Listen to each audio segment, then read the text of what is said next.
Hello gamers! It's been a while since I made a new video and I feel I need to explain myself. I was preparing to switch from commandos to a new troop combo, but through trial and error I realized that I'm not ready just now for such a transition. My attacks were more often failing than winning, and all that cause I was missing critical upgrades and research. So I am taking my time to do all that's necessary and will return with new videos soon. The first change we see is that all units have two small squares. That's the placeholder for the munitions we are gonna assign. There are munitions that can only be placed on buildings or some type of units, or both, or only to specific air or ground units. Luckily, the ETB base is a full max automated age base, and we can easily test everything as we are given many crowns to do as we please. And for those that are not at the automated age, the next one will be called robotics age and is not expected to be released anytime soon. Till then, we have a new age that just came out and a new building that is currently in the beta testing phase. The new graphic for the units is pretty good, especially the air units are so awesome, and the factory units are cool. In general, Dominations always had superior graphics to all other games of this genre. BAG was kind enough to give me the green light and do a video about the new building called Manufactory. So far, we do know that there will be 5 levels of it. The first stage to enjoy is Industrial Age. At level 5, Manufactory has 70,000 hit points. The more we level it up, the more production and assembly slots we can have. The maximum is 4 at each. I'm gonna break this sneak peek into 2 parts. The first one will be all about offense and the second one all about defense. The easiest way to understand the logic behind it is to simplify it. Let's use shovel as an example. To make one, we will need to find the raw materials, produce 2 materials at the production, wood and iron. Then we will use machines at the assembly, such as a shaping tool for the wood handle and a mold for the broad blade, to create our 2 components, the handle and the broad blade. Then, through manufacturing, we will join the 2 to form the shovel, which is our munition. And then, all that remains is to assign this munition to someone and work with it. That's what Manufactory is all about, producing the materials, to make at the assembly the needed components, to form at the manufacture line the munitions, and at the end outfit to our preferred units or buildings. It's that simple, but only if we have a method that makes our life easier, and that method is to work vice versa. Instead of starting from production and end at the outfitting tab, we start from our preferred combo. But before we start the process, let's go through the tabs at the Manufactory. At the Production tab, we are shown the 11 materials that we can produce. We have 4 production lines and we can have the same material on all 4 lines if need be. The assembly line has 4 slots too. Here we can see the 11 available components. The third tab is all about manufacturing the 16 available munitions. And last of all is the Outfitting tab, where we can assign our munitions to our preferred units or buildings. Everything falls in one of the 4 available categories: barracks, factory, airstrip and defense. Our first example will be Fighters Bombers.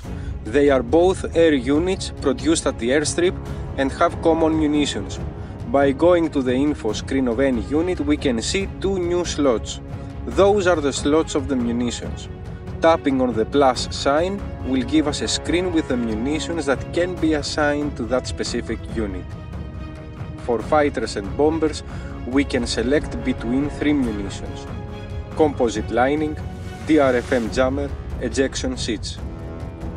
Just by quickly looking at those 3 munitions, we understand just how powerful they are. Not only do they greatly boost damage and HP, but also reduce the damage taken, and this is quite a revelation because the way they calculate it makes it a little bit overpowered.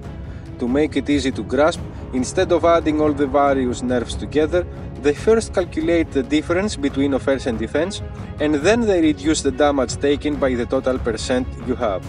In this case, if we add composite lining and DRFM jammer, our fighters or bombers will take 58% less damage from air defenses, while they have 61% more HP and 13% more damage, and this is huge. By combining composite lining and ejection seats, we can have 52% more HP and 32% more damage, and this is very powerful too.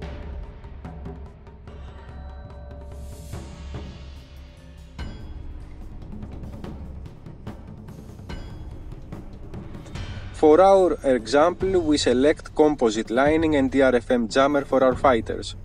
Those two munitions require titanium alloy, capacitor, processor and superconductor. We then examine what materials are needed to produce each. In our case, we need 15 carbon, 12 titanium, 14 iron, 6 fiber mesh, 5 thermic brass, 21 siliconite, 2 glass, 19 plastic, 4 titanium, 8 polycarbonate.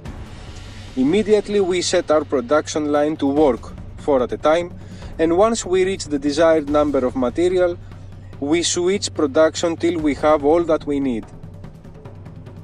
Then we go to the assembly line and we select the 4 components we want, titanium alloy, capacitor, processor and superconductor, and once the assembly is done, we finally have our components, and all that is left is to manufacture the desired munitions. Composite lining and DRFM jammer. So we head to manufacture tab and we tap on the munition and we select track and then manufacture. And now we have our 2 munitions. Congratulations! All that remains is to go to the outfitting tab at the airstrip category and press the plus sign and assign the newly produced munition to our fighters.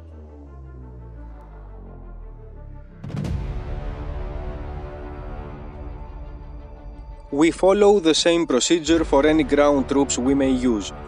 Let's pretend that we use mortars along with our fighters. So we close the manufactory and go inside our barracks.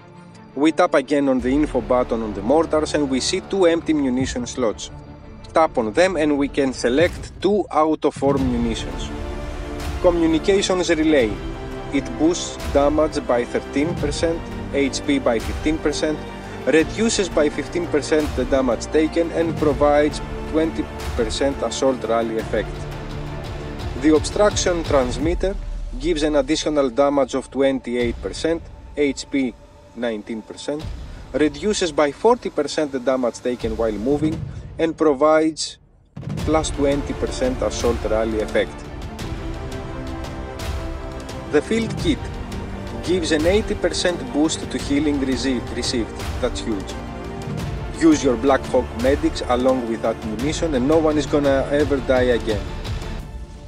LRE Optics provides 43% more damage, 11% more attack speed and plus 1 range, and this is especially important. My choice will be LRE Optics and Obstruction Transmitter. Like previously, we take note of what components we need. In that case, we need 1 titanium alloy, 1 advanced wiring and 1 processor. Next step is to check the amount of materials needed for those 3 components, and when we produce them at the first tab, we are ready to go on with our assembly and then the manufacturing of the munitions. To help you further, if you do track a munition at the manufacture tab, and switch to the assembly line, you will get an icon on top of the required component to produce the tracked munition. And if you go to the production tab, you will again see a special icon on top of the needed materials for the components that are required to make the tracked munition. So you get some extra help there.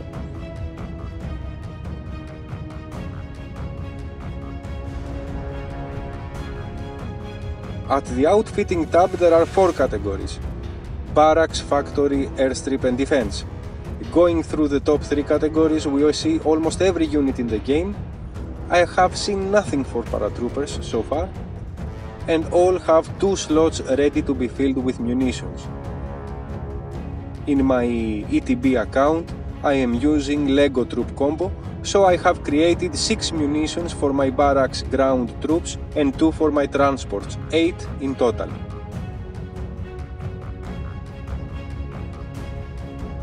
Other notable munitions are the explosive rounds that can be assigned to infantry troop and make them deal more damage faster and with splash damage.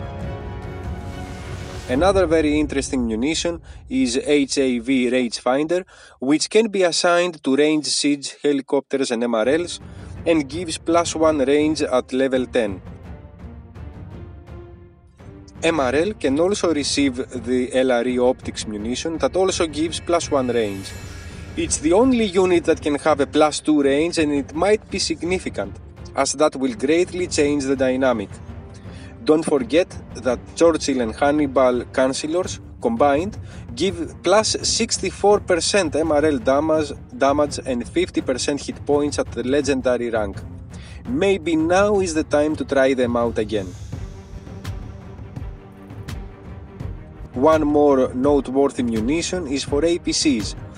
It is called Rapid Deployment Radio, and coupled with explosive rounds makes a very interesting combo for our spawned heavy infantry. Filling a base with footies under protection effect that attack faster and have a ton of damage and health is priceless, very fun to watch. Helicopters will also get some love. Apart from HAV Rangefinder and the +1 extra range, they can equip the HTE rounds munition, which makes them faster with more damage and HP and a 25% bonus damage. And I must not forget the braced plating, as it will make your BHMs perform much better, thus keeping your helis alive for much longer. Don't forget that all the above explanation is about producing just a few munitions. It remains to level it up to level 10 to get the ultimate reward. Every upgrade requires more components and is progressively harder and harder to accomplish. The last levels may need more than 30 components, which in turn requires hundreds of materials. Just because there are so many options, as strikers we need to create only the materials we need, otherwise we are wasting our time for nothing. So planning ahead and knowing what to choose is crucial in our path towards perfection in dominations.